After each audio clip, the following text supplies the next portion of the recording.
How to reply to a comment on Instagram story. Hey everyone, welcome back to the channel. In today's video, I'm going to walk you through how to reply to a comment on your Instagram story. So make sure to watch until the end and don't forget to like, share and subscribe for more helpful tips. So now without further ado, let's get started. So first thing first, open the Instagram app on your phone. And here, once you have opened the app, simply tap on your story at the top left corner of the screen. And now here, once you see the interface like this, simply swipe up from the bottom. And now here is the thing. Before the Instagram was updated, there used to be the feature to directly comment and reply from the story, but this has been changed.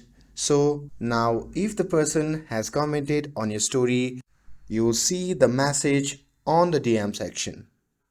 So here simply go back and tap on the send icon at the bottom center of the screen.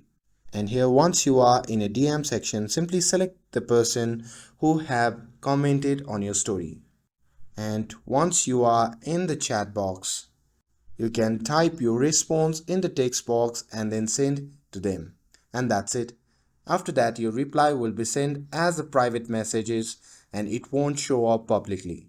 And that's it for the video. With this, if you found this video helpful, then don't forget to like, share and subscribe to get updated for more videos. Thanks for watching and I'll see you in the next video.